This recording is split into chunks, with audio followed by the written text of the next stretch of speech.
नमस्कार दर्शक बंधुगण आज मुझे भिडियो कहने जब आपने भी राशन कार्डर हिताधिकारी ताल आप बहुत बड़ा घोषणा कले राज्य सरकार क्यों क्यों जिलूर राशन कार्ड कटिला मुझे आपको डिटेल कहनेबी सहित कहनेबी आपणकर भी राशन कार्ड कटि कि नहीं आपने केमी चेक करेंगे मुझे आपको ये भिडियो कहनेबी दयाकोरी आपने भिडियो को प्रथम रू शेष देखो आपने सबकि जापर चलतु डेरी नक स्टार्ट करना तो आपने देखिए केउ जिलूर कटिला केते राशन कार्ड तो आपको जदि जिला जहाँ भी जिला है तो आपको जिलूर केतेटा राशन कार्ड कटिला मुझे आपको डिटेल कहनेबी तो आपने देखिए राशन कार्ड प्रति जिलूर कटिला राशन कार्ड आपको आखि सामने मुझे देखने मोहन सरकार बड़ एक्शन तो आपणकर नुआ मुख्यमंत्री कौन एक्शन रही मुझे आपको डिटेल कहनेबी चलतु कही गोटी गोटी करी तो देखिए कटिला राशन कार्ड आउ मिलबनी चाउल तो आप जानी राशन कार्ड आपणकर कटिगला आपको फ्री रे गहम चाउल आउ मिल पार ना बोली कहुच्छी प्रत्येक जिलूर चिन्हट कर राशन कार्ड रु बाद दि जाए तो आपणकर भी जदि भूत जो जो जिलूर भूत सब कार्ड थी सब चिन्हट कर राशन कार्ड रु बाद दि जाऊँगी कहुच्छी सहित कौन कहगला अनेक मृत व्यक्ति भी राशन पाउथिले सेमानकु बाद दि जाइथिबा सूचना देइचंती मंत्री आपने कहीं केमिति राशन कार्ड रु केउ लोक माने बाद पड़ुचंती कहते जे अनेक मृत लोक अच्छा जो मैंने कि राशन रु राशन चाउल गहम फ्री रे पाउथिले सेमानकु बाद दि जाइथिबा सूचना देइचंती मंत्री सेमानकु बाद देइचंती आपणकर नुआ मुख्यमंत्री मोहन चरण माझी ता सहित कौन रही अपडेट मुझे आपको कही नौची तो विधानसभा अन्य एक प्रश्नर खाद्य जोगाण और खाउटी कल्याण मंत्री कृष्णचंद्र पात्र लिखित उत्तर कहते राज्य में 16,184 अयोग्य परिवार राशन कार्ड हाथी तो ये आपणकर कौन रही आपणकर विधानसभा अन्य एक प्रश्न खाद्य जोगाण और खाउटी कल्याण मंत्री कृष्णचंद्र पात्र लिखित उत्तर कहते राज्य में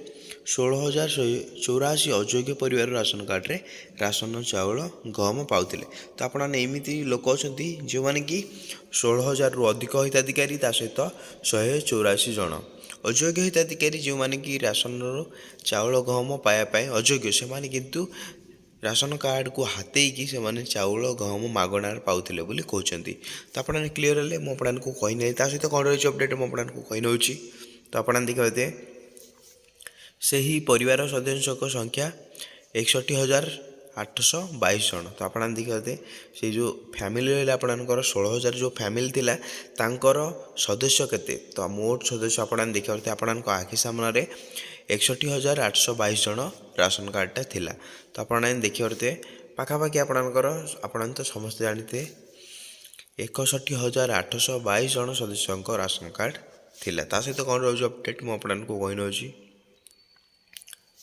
विभिन्न मानदंड से चिन्हट कर बाद दि जाइए गृह रे लिखित उत्तर रखिले खाद्य जोगाण और खाउटी कल्याण मंत्री कृष्णचंद्र पात्र तो आप देखते से केमी चिन्हट करागला आपणकर विभिन्न मानदंड से चिन्हट करागला कहुच्छी सहित आपणकर कौन रही अपडेट मुझे आपको कही नौ देखते कांग्रेस विधायक तारा बाहिनीपति प्रश्न करथिले जे राज्य रे राशन कार्ड वेरिफिकेशन बेले केते जन अयोग्य हिताधिकारी राशन कार्ड हाथे नजर को आसी तो सेहीपरि आपणकर कांग्रेस विधायक कहते एमती केतेक हिताधिकारी राशन कार्ड को हाथी को नजर आसी यार जिलावारी तथ्य देवे कि तो यही प्रश्न रखिंट आपणकर कांग्रेस विधायक मागिंट जे यार जिलावारी तथ्य देवे कि सहित कौन रही अपडेट मुझे कही नौची तारा बाहिनीपति पचारि कि वर्ष वर्ष धरी यही अयोग्य हिताधिकारी को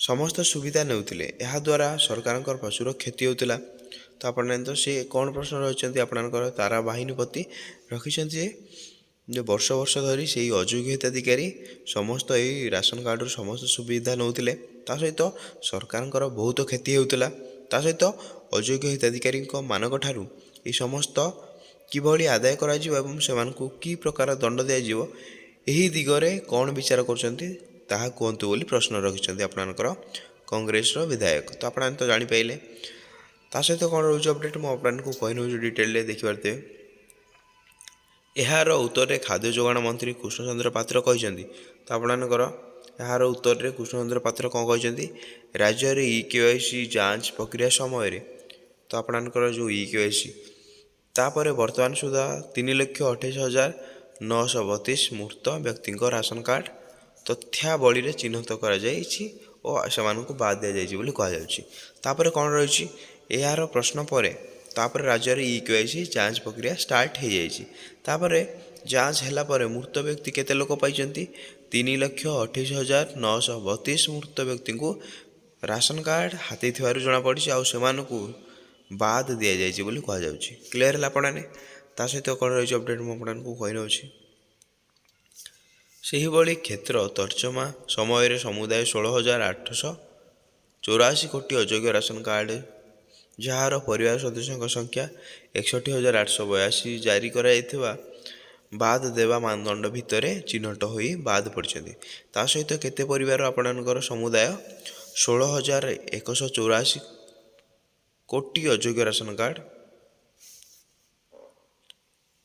ଯାହାର ପରିବାର ସଦସ୍ୟଙ୍କ ସଂଖ୍ୟା ଏଠାରେ ଗୋଟି ଲେଖା ହେଇଛି କୋଟି ନଟ୍ 16,184 ଜଣ ଅଯୋଗ୍ୟ ରାସନ କାର୍ଡ଼ ହାତେଇ ଥାଉଛନ୍ତି ଓ ସେହି ହାତେଇ ଥିବା ସଦସ୍ୟଙ୍କ ସଂଖ୍ୟା ହେଲା 61,882 ଯାହାର କି ଏବେ ଚିହ୍ନଟ କରିକି ତାଙ୍କର ରାସନ କାର୍ଡ଼କୁ ରଦ୍ଦ କରାଯାଇଛି ବୋଲି କୁହାଯାଉଛି। ତା ସହିତ କ'ଣ ରହିଛି ଅପଡ଼େଟ୍ ମୁଁ ଆପଣଙ୍କୁ କହିନେଉଛି। ମନ୍ତ୍ରୀ କହିଛନ୍ତି ରାଜ୍ୟରେ 3,28,000ରୁ ଅଧିକ ମୃତ ହିତାଧିକାରୀ ଚାଉଳ ନେଇଥିଲେ। ତ ଆପଣଙ୍କର ଯେଉଁ ମନ୍ତ୍ରୀ କୃଷ୍ଣଚନ୍ଦ୍ର ପାତ୍ର ଓ ତା ସହିତ ଏହା EKYC ଦ୍ୱାରା ଧରାପଡ଼ିଲା ଚାଉଳ କାର୍ଡ଼ ଏବଂ କଟାଯାଇଛି ବୋଲି କୁହାଯାଉଛି। ଆୟକର ଦାତାଙ୍କୁ ମଧ୍ୟ ନୋଟିସ୍ ହୋଇଛି। ଏବେ ଫିଜିକାଲ ଭେରିଫିକେସନ୍ ଚାଲିଛି। ତ ଏବେ ଆପଣଙ୍କର କ'ଣ ଚାଲିଛି? ଫିଜିକାଲ ଭେରିଫିକେସନ୍ ଚାଲିଛି। ଏବେ ଆପଣମାନେ ମିଛଟାରେ ଆଉ ରାସନ କାର୍ଡ଼ ହାତେଇ ପାରିବେ ନାହିଁ। ତା ସହିତ କ'ଣ ରହିଛି ମୁଁ ଆପଣଙ୍କୁ କହିନେଉଛି। ଲୋକମାନେ ମଲା ପରଠାରୁ 4ରୁ 5 ବର୍ଷ ଏହି ପ୍ରକ୍ରିୟା ଚାଲିଥିଲା। ଚାଉଳ କିଏ ଖାଉଥିଲା ତାର ତଦନ୍ତ ଚାଲିଛି। ଏଥିରେ କୋଟି କୋଟି ଟଙ୍କା ଦୁର୍ନୀତି ହୋଇଛି। ବିଜେଡ଼ି ସରକାରରେ ହୋଇଥିବା ଦୁର୍ନୀତିର ଗୋଟିଏ ତଦନ୍ତ ହେବ। ବିଜେଡ଼ି କେବଳ ଦୁର୍ନୀତି କରୁଥିଲା। 31 ତାରିଖ ପରେ କେତେ ଭୂତ ରାସନ କାର୍ଡ଼ ରହିଛି ସ୍ପଷ୍ଟ ହୋଇପାରିବ। ତ ଆପଣଙ୍କର 31 ତାରିଖ ଯେଉଁ ମାର୍ଚ୍ଚ 31 ପରେ ଆପଣଙ୍କର କେତେ ଭୂତ କାର୍ଡ଼ ଅଛି ତାହା ସ୍ପଷ୍ଟ ହେବ ବୋଲି କୁହାଯାଉଛି। ତେବେ କେଉଁ ଜିଲ୍ଲାରୁ କେତେ କାର୍ଡ଼ ରହିଛି ଚାଲନ୍ତୁ ନଜର ପକାଇବା। ତ କେଉଁ ଜିଲ୍ଲାରୁ କେତେ ରହିଛି ମୁଁ ଆପଣଙ୍କୁ କହିନେଉଛି ଭୂତ କାର୍ଡ଼। ତ ଏଠାରେ ଆପଣ ଦେଖିପାରିବେ। ତ ଆପଣଙ୍କର ପ୍ରଥମ ହୋଇଗଲା ଆପଣଙ୍କର ଗଞ୍ଜାମ ଡିଷ୍ଟ୍ରିକ୍ଟ। ତ ଏଠାରେ ଆପଣଙ୍କର ଗଞ୍ଜାମ ଡିଷ୍ଟ୍ରିକ୍ଟରେ ଆପଣଙ୍କର ଦେଖିପାରିବେ ଆପଣଙ୍କର 25,779 ଜଣ ଏମିତି ଅଛନ୍ତି ଯେଉଁମାନେ କି ତାଙ୍କର KYC ଭେରିଫିକେସନ୍ ଫେଲ୍ଡ ହୋଇଯାଇଛି କିମ୍ବା ତାଙ୍କର ରାସନ କାର୍ଡ଼ଟି ଡିଲିଟ୍ ହୋଇଯାଇଛି ଆପଣ ଦେଖିପାରିବେ। ତା ସହିତ ଆପଣଙ୍କର ଇନ୍ଏଲିଜିବଲ୍ ଫ୍ୟାମିଲି ଆଇଡେଣ୍ଟିଫାଏଡ଼। ତ ଆପଣଙ୍କର କେତେ ପରିବାର ଗଞ୍ଜାମରେ 360 ଜଣ ଏମିତି ଅଛନ୍ତି ତାଙ୍କର କି ସେ ଅଯୋଗ୍ୟ ହିତାଧିକାରୀ। ତାପରେ ଆପଣଙ୍କର ଏମିତି ମେମ୍ବର ଅଛନ୍ତି ଯିଏକି ଗଞ୍ଜାମ ଜିଲ୍ଲାର 1,370 ଜଣ ଏମିତି ଅଛନ୍ତି ଯେଉଁମାନେ କି ଅଯୋଗ୍ୟ। ତା ସହିତ ଆପଣଙ୍କର ଜଗତସିଂହପୁର 4,217 ଜଣ। ତା ସହିତ ଆପଣଙ୍କର ଅଯୋଗ୍ୟ ହିତାଧିକାରୀ କେତେ ରହିଲେ 415 ଜଣ। ତା ସହିତ ଆପଣଙ୍କର ଇନ୍ଏଲିଜିବଲ୍ ଆପଣଙ୍କର ମେମ୍ବର ଆଇଡେଣ୍ଟିଫାଇ ହୋଇପାରେ ନାହିଁ ତାଙ୍କର 1,570 ଜଣ ଆପଣଙ୍କର ଜଗତସିଂହପୁର। ସେହିପରି ଆପଣଙ୍କର ଯାଜପୁରର ଆପଣଙ୍କର ଯେଉଁମାନେ କି ମୃତ ହୋଇସାରିଛନ୍ତି 8,456 ଜଣ। ଯେଉଁମାନେ କି ଅଯୋଗ୍ୟ ହିତାଧିକାରୀ ସେମାନଙ୍କର 332 ଜଣ। ଯେଉଁମାନେ କି ଅଯୋଗ୍ୟ ସଦସ୍ୟ ସେମାନଙ୍କର 1,253 ଜଣ। ତାପରେ ଆପଣଙ୍କର ଝାରସୁଗୁଡ଼ାରେ ଆପଣଙ୍କର 1,876 ଯେଉଁମାନେ କି ମୃତ ହୋଇସାରିଛନ୍ତି। ତାପରେ ଆପଣଙ୍କର ଅଯୋଗ୍ୟ ହିତାଧିକାରୀ ସେମାନେ ହେଲେ 204 ଜଣ। ତାପରେ ଆପଣଙ୍କର ଅଯୋଗ୍ୟ ସଦସ୍ୟ ହେଲେ ଆପଣଙ୍କର 792 ଜଣ ବୋଲି କୁହାଯାଉଛି। ତାପରେ ସେହିପରି ଆପଣଙ୍କର କଳାହାଣ୍ଡି ଡିଷ୍ଟ୍ରିକ୍ଟରେ ପ୍ରାୟ ଆପଣଙ୍କର ଅଯୋଗ୍ୟ ଯିଏକି ମୃତ ହୋଇସାରିଛନ୍ତି ବ୍ୟକ୍ତି 13,983 ଜଣ ମୃତ ହୋଇସାରିଛନ୍ତି। ତା ସହିତ ଆପଣଙ୍କର ଅଯୋଗ୍ୟ କିଏ ରହିଲେ ହିତାଧିକାରୀ ଆପଣଙ୍କର 236 ଜଣ ରହିଲେ। ତା ସହିତ ଆପଣଙ୍କର ଅଯୋଗ୍ୟ ସଦସ୍ୟ ରହିଲେ 872 ଜଣ। ତାପରେ ମୁଁ ଆପଣଙ୍କୁ କହିନେଉଛି କଳାହାଣ୍ଡିରେ ସେହିପରି ଆପଣଙ୍କର 4,426 ଜଣ ଯେଉଁମାନେ କି ମୃତ ହୋଇସାରିଛନ୍ତି। ସେହିପରି ଆପଣଙ୍କର ଅଯୋଗ୍ୟ ହିତାଧିକାରୀ 509 ଜଣ। ସେହିପରି ଆପଣଙ୍କର ଅଯୋଗ୍ୟ ସଦସ୍ୟ ହୋଇଗଲା ଆପଣଙ୍କର 2,010 ଜଣ ଆପଣଙ୍କୁ ମୁଁ କହିନେଉଛି। ତାପରେ ଆପଣଙ୍କର କନ୍ଧମାଳରେ କମ୍ପ୍ଲିଟ୍ ହେଲା। ତାପରେ ଆପଣଙ୍କ କେନ୍ଦ୍ରାପଡ଼ାରେ ଆପଣଙ୍କର 2,641 ଜଣ ମୃତ ହୋଇସାରିଛନ୍ତି। 357 ଜଣ ଅଯୋଗ୍ୟ ସଦସ୍ୟ। ତାପରେ ଆପଣଙ୍କର କେଉଁଝର ଜିଲ୍ଲାର ଆପଣଙ୍କ ମୃତ ଘୋଷଣା କରୁଛନ୍ତି 35,550 ଜଣ। ତ ଆପଣ ଦେଖିପାରିବେ। ତାପରେ ଆପଣଙ୍କର ଅଯୋଗ୍ୟ ସଦସ୍ୟ କେତେ ରହିଲେ 1,404 ଜଣ। ତାପରେ ଆପଣଙ୍କ ଖୋର୍ଦ୍ଧା ଜିଲ୍ଲାର 13,630 ଜଣ ମୃତରେ ଆପଣଙ୍କର ହାତେଇ ଥିଲେ ରାସନ କାର୍ଡ଼। ତାପରେ ଆପଣଙ୍କର ଅଯୋଗ୍ୟ ସଦସ୍ୟ ହେଲେ 3,783। ତାପରେ ଆପଣଙ୍କର କୋରାପୁଟରେ 14,168 ଜଣ ମୃତ୍ୟୁବରଣ କରିଛନ୍ତି, ତଥାପି ତାଙ୍କର ରାସନ କାର୍ଡ଼ ଥିଲା। ତାପରେ ଆପଣଙ୍କର ଅଯୋଗ୍ୟ ହିତାଧିକାରୀ କେତେ ହେଲେ 688 ଜଣ। ସେହିପରି ଆପଣଙ୍କର ମାଲକାନଗିରିରେ ଆପଣଙ୍କର 9,051 ଜଣ ମୃତ୍ୟୁବରଣ କରିଛନ୍ତି, ତାଙ୍କର ଅଯୋଗ୍ୟ ହିତାଧିକାରୀ କେତେ ଜଣ? 215 ଜଣ ଅଯୋଗ୍ୟ ହିତାଧିକାରୀ। ତାପରେ ଆପଣଙ୍କର ମୟୂରଭଞ୍ଜରେ 23,799 ଜଣ ଏମିତି ଅଛନ୍ତି ଯେଉଁମାନେ ମୃତ୍ୟୁବରଣ କରିଛନ୍ତି, ତଥାପି ସେମାନେ ହାତେଇଛନ୍ତି ରାସନ କାର୍ଡ଼।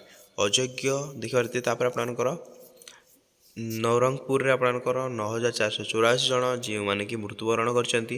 ତାପରେ ଆପଣଙ୍କ ନୟାଗଡ଼ରେ 4,766 ଜଣ ଯେଉଁମାନେ କି ମୃତ୍ୟୁବରଣ କରିଛନ୍ତି। ତାପରେ ଆପଣଙ୍କ ନୂଆପଡ଼ାରେ 4,548 ଜଣ ଯେଉଁମାନେ କି ସେମାନେ ରାସନ କାର୍ଡ଼ରେ ରାସନ ଚାଉଳ ଗହମ ପାଉଛନ୍ତି, କିନ୍ତୁ ସେମାନଙ୍କର କୌଣସି EKYC ଭେରିଫିକେସନ୍ କମ୍ପ୍ଲିଟ୍ ହୋଇପାରୁନାହିଁ କିମ୍ବା ସେମାନେ ମୃତ ବୋଲି ଘୋଷଣା କରାଯାଉଛି। ତାପରେ ଆପଣଙ୍କ ପୁରୀ ଜିଲ୍ଲାରେ କେତେ ଲୋକ ଭୂତ ରାସନ କାର୍ଡ଼ ଅଛି? 15,585 ଜଣ ଭୂତ ରାସନ କାର୍ଡ଼ ଅଛି ବୋଲି କୁହାଯାଉଛି। ସେହିପରି ଆପଣଙ୍କର ନୟାଗଡ଼ରେ ଆପଣଙ୍କର 22,411 ଜଣ ଭୂତ ରାସନ କାର୍ଡ଼ ଅଛି ବୋଲି କୁହାଯାଉଛି। ସେହିପରି ଆପଣଙ୍କର ସମ୍ବଲପୁରରେ 8,264 ଜଣ ଭୂତ ରାସନ କାର୍ଡ଼ ଅଛି ବୋଲି କୁହାଯାଉଛି। ସୋନପୁର ଡିଷ୍ଟ୍ରିକ୍ଟରେ ଆପଣଙ୍କର 2,898 ଭୂତ ରାସନ କାର୍ଡ଼ ଅଛି। ତାପରେ ଆପଣଙ୍କର ସୁନ୍ଦରଗଡ଼ରେ 16,392 ଭୂତ ରାସନ କାର୍ଡ଼ ଅଛି ବୋଲି କୁହାଯାଉଛି। ତ ଆପଣ ତ ଜାଣିପାରିଲେ, ଇଏ ହେଉଛି ଆପଣଙ୍କ ଡାଟାବେସ୍ ଆପଣଙ୍କୁ ଜଣାପଡ଼ିଗଲା। ତ କ୍ଲିୟର ହେଇଗଲା ଆପଣମାନେ। ତ ମୁଁ କହିନେଉଛି ଆପଣଙ୍କ କେଉଁ ଜିଲ୍ଲାରେ ସବୁଠାରୁ ସର୍ବାଧିକ ଆପଣଙ୍କର ରହିଛି ଭୂତ କାର୍ଡ଼, ମୁଁ ଆପଣଙ୍କୁ କହିନେଉଛି। ତ ଆପଣ ଦେଖିପାରୁଥିବେ, ଇଏ ହେଉଛି ଆପଣଙ୍କର କେଉଁଝର ଡିଷ୍ଟ୍ରିକ୍ଟରେ ସବୁଠାରୁ ସର୍ବାଧିକ ଭୂତ କାର୍ଡ଼ ରହୁଛି। ତ ଆପଣଙ୍କ କେଉଁଝର ଡିଷ୍ଟ୍ରିକ୍ଟ 35,550। ଆପଣ ତ ଜାଣିପାରିଲେ କେଉଁଝର ଜିଲ୍ଲାରେ ସବୁଠାରୁ ଅଧିକ ଭୂତ ରାସନ କାର୍ଡ଼ ରହୁଛି। ତ ଆପଣଙ୍କୁ ଯଦି ମୁଁ ଆପଣଙ୍କୁ ଡିଟେଲରେ କହିନେଲି, ଆପଣ ଦେଖିପାରୁଥିବେ ଭୂତ ରାସନ କାର୍ଡ଼ ଆପଣ ଜାଣିପାରିଲେ। ମୁଁ ଆପଣଙ୍କୁ ଡିଟେଲରେ କହିନେଲି। ତ କଟକ ଜିଲ୍ଲାରୁ 17,627 ମୃତ ବ୍ୟକ୍ତିଙ୍କ ରାସନ କାର୍ଡ଼ କଟାଯାଇଥିବା ବେଳେ, ତ ଆପଣ ଦେଖିପାରୁଥିବେ କେଉଁ ଜିଲ୍ଲାରୁ କେତେ କଟାଗଲା। ତାପରେ ଆପଣଙ୍କର ବଲାଙ୍ଗୀରରେ 16,812, କେନ୍ଦୁଝରରେ 35,550, ମୟୂରଭଞ୍ଜରେ ଆପଣଙ୍କୁ ମୁଁ ଡିଟେଲରେ କହିନେଲି। ଆପଣ ଯଦି ଦେଖିପାରୁଥିବେ, ତ ଆପଣମାନେ କହିନେଲି, ତ ଆପଣମାନେ ଡିଟେଲରେ। ତ ଯଦି ଆପଣଙ୍କୁ ଭିଡ଼ିଓଟି ଭଲ ଲାଗିଲା ତାହେଲେ ଆପଣମାନେ କ'ଣ କରିବେ, ଭିଡ଼ିଓକୁ ଲାଇକ୍ କରିବେ। ଚ୍ୟାନେଲରେ ଆପଣମାନେ ନୂଆ ଆସିଲେ ଚ୍ୟାନେଲକୁ ସବସ୍କ୍ରାଇବ୍ କରିକି ବେଲ୍ ଆଇକନ୍କୁ ଅଲ୍ ପେ ପ୍ରେସ୍ କରିଦେବେ। ଏମିତିକା ନୂଆ ନୂଆ ଭିଡ଼ିଓ ଦେଖିବା ପାଇଁ ହେଲେ ଆପଣମାନେ ଆମ ଚ୍ୟାନେଲକୁ ଆପଣମାନେ ସବୁଠାରୁ ଆଗରେ ସବସ୍କ୍ରାଇବ୍ କରିଦେବେ। ତ ମୁଁ ଭିଡ଼ିଓଟି ଏଇଠି ଏଣ୍ଡ କରିନେଉଛି। ଜୟ ଜଗନ୍ନାଥ।